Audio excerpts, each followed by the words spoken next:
Welcome back. Alright y'all, so I thought, it's time for a Padres video. This has been long cooking, right, as we've seen the season progress here.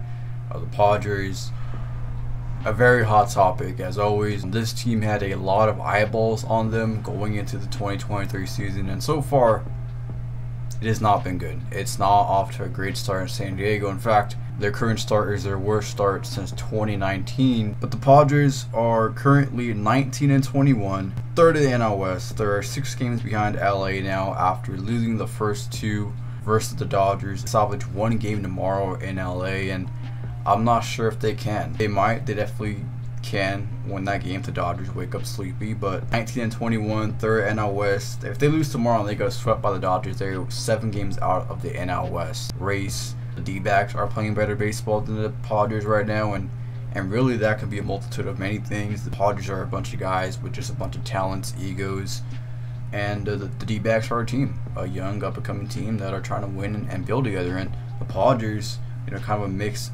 mash of whatever you want to call it, of guys and alter egos, and it's just not gelling right now. Led by manager Bob Melvin, who is a good manager, who has managed some pretty bad Oakland teams to pretty respectable records, and he took the Padres to the postseason last year in relief of Jace Tingler, in which they finished 89-73. They earned a wild card spot.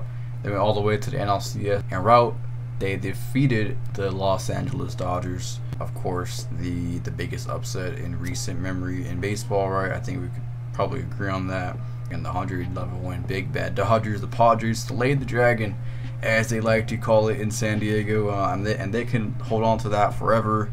But the fact of the matter is, they are now 5-19 versus the Dodgers the last 2 seasons, just in the regular season, not in the postseason.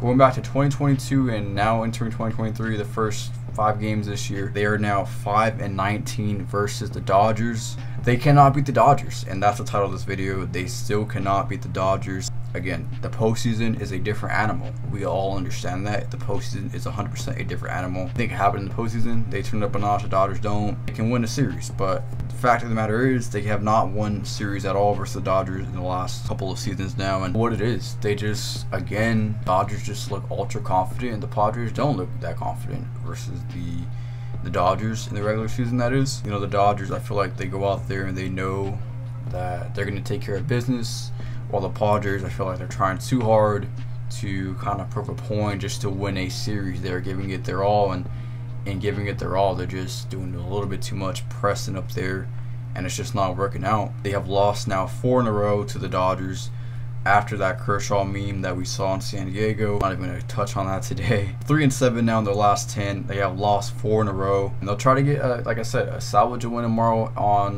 Mother's Day at Dodger Stadium. Try to, exit LA with a little bit of a good feeling, but things are not going in the right direction for San Diego right now. As you look at their team stats, their average leader is Xander Bogaerts at 265. Their home run leader is Juan Soto at 7. RBIs, Juan Soto at 20. OPS 908, Juan Soto, and hits 39, Xander Bogaerts. So those 5 categories, in which I like to point out, are only led by Juan Soto and Xander Bogaerts. And again, those are 2 of the top premier stars on their team, 2 of the 4 at least. Again, you want to see a Machado in there somewhere for what he's getting paid. Manny Machado has really not been Manny Machado, and that's why they were so good last year.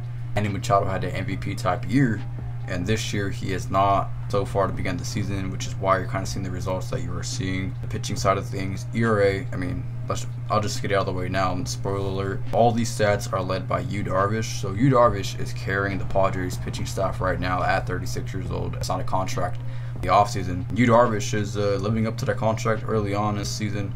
Leads ERA in 3.16, Ks with 47, whip 1.08, batting average against 213, and innings pitched 42 2/3. So Yu Darvish is certainly the MVP of the pitching staff early on for the Padres. But now we go to the team ranks, and the hitting stats.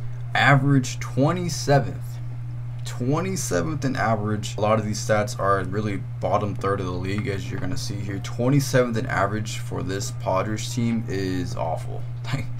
That's unacceptable. That's just bad.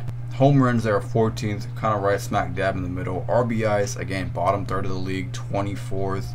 Not good there. OPS, right near the bottom of the third of the league at 19th. hits 26, bottom third of the league. So this offense, for what it was perceived on paper and going into the season, has just been really awful. There's no other way to sugarcoat it. ERA ranks a little bit better, right? Kind of in the second half of the league, middle tier. The ERA 14th, K 17th, WHIP 14th, batting average against 7th, earned run 16th. Not as bad as the offense, but still not as great as you probably wanted to see for a top team into the season, right? This team was expected to be a World Series favorite, and 19-21 is not showing that at all. Their upcoming schedule: 1 more against the Dodgers, 3 versus Kansas City, 3 versus Boston, and 3 at the Nationals. So it does get a little bit lighter here the next 10 days. If they struggle versus the Orioles and the Nationals, I'm going to have a problem, a big problem, and we might have to talk about the Padres again in about 10 days or so. So we should keep a keen eye on them, because that schedule should favor the Padres. I mean, we're in the middle of May. It's not early in the season anymore. I don't like to hear that early in the season. I mean, when is early in the season end? But honestly, we are literally at the quarter mark of the season as I speak. Pretty much every team is going to be played 41 games by Sunday, so we're at the quarter mark of the season. It's no longer early. We are getting into the swing of things now, and they got to turn it around. Padres fans, let me know what you guys think down below in the comment section. What is going on with the Padres, and how do they fix it? So with that being said, I'm going to sign off. Appreciate everybody for tuning in. We'll talk to you guys again next time.